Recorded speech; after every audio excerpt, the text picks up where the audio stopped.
One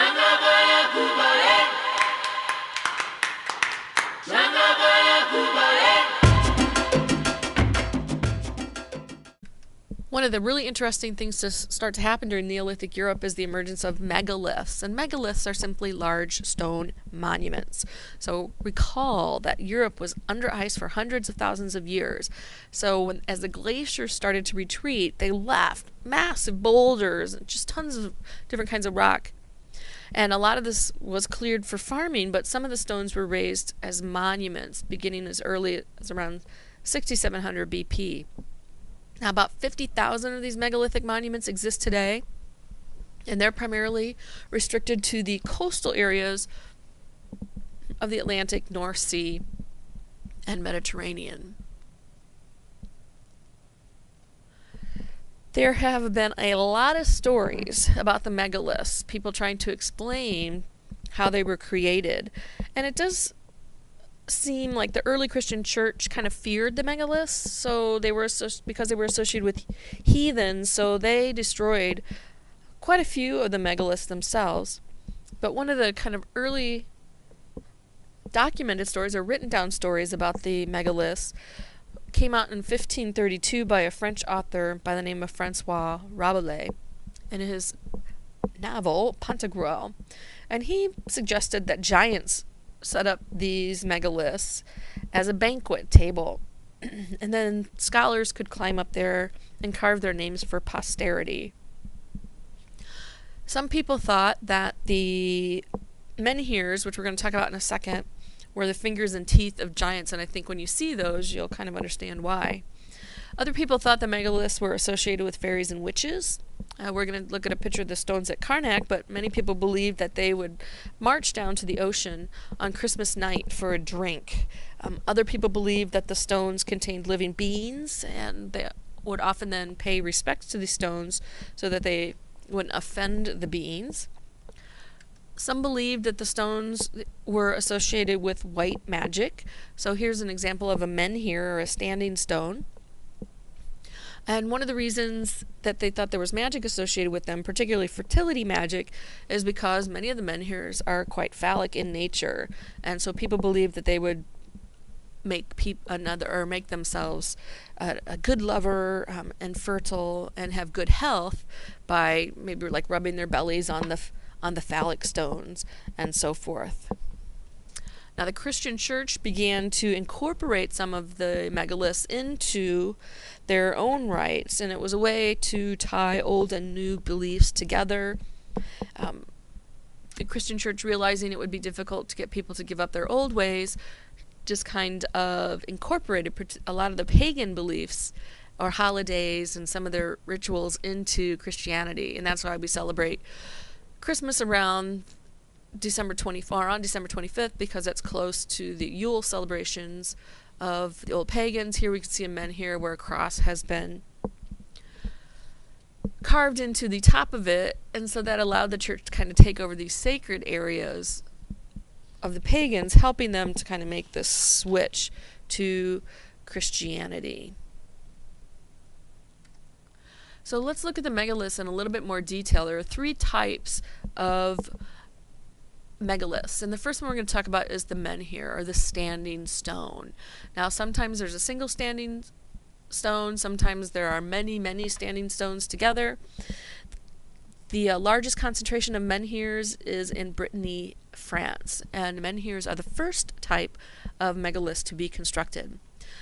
Now, the site that has the most menhirs is at Karnak, which is in France, and there are about 3,000 menhirs ranging from 3 feet to about 18 feet tall. They're set up in 13 parallel avenues, and the longest of these kind of avenues is 4 miles long. So this is a significant undertaking to dig a hole in the ground, because we're only seeing the top part of the stones. We're not seeing all of it. You actually have to dig and put about half of the stone, if not a little more, into the ground, just so that the thing will stand up and not fall over. The tallest menhir is at Lac Mariaquier in France, and I might have done that with more of a Spanish pronunciation, so I apologize. But The stone at Lac Maria Chiara is 75 feet tall, which is about the equivalent of a 6-story building, and estimated to weigh about 350 tons. So imagine you don't have cranes or bulldozers or any kind of mechanical machines to help you move the stone. So that is a whole lot of energy. So obviously super important to the people who stood it upright.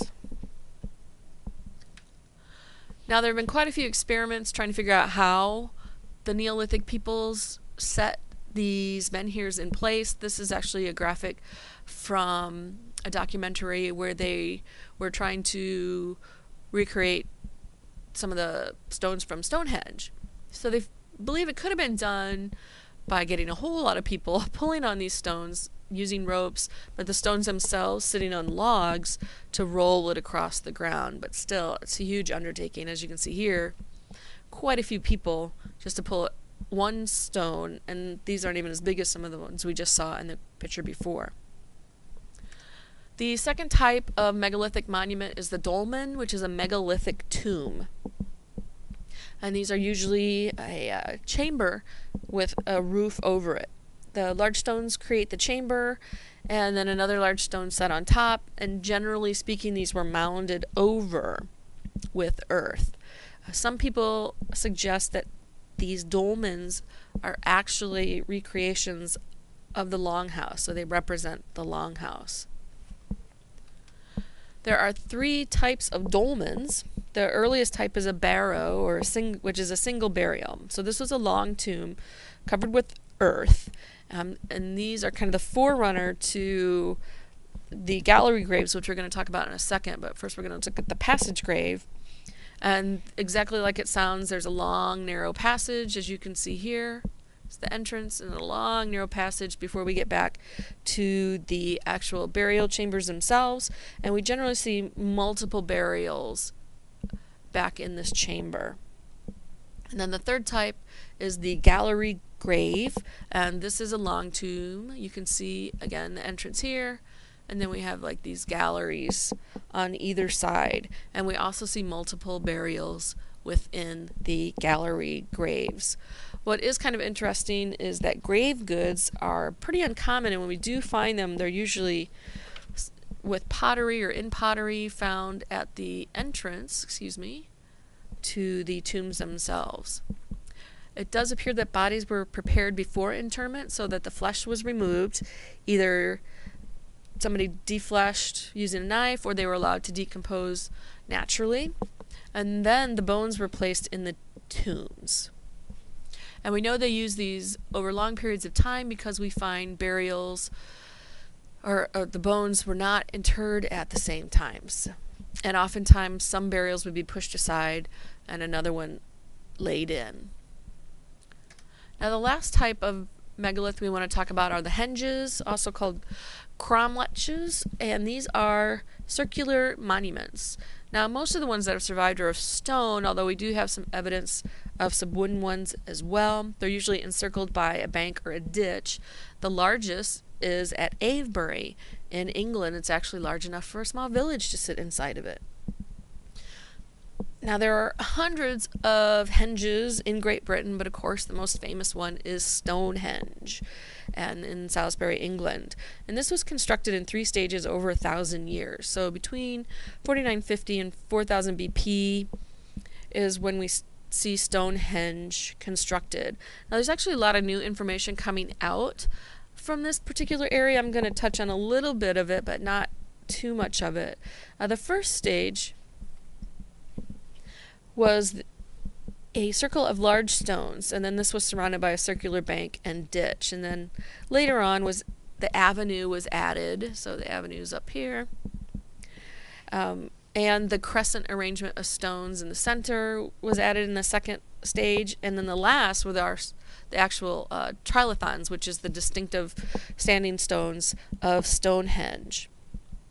There were a few cremation burials found, but they don't seem to be the primary function of Stonehenge, so it doesn't seem like it was built only for burial rituals or other things going on there. At other henges, we do find a lot of burials of women and children, and some people have suggested that that would increase the fertility and potency of the site. It does appear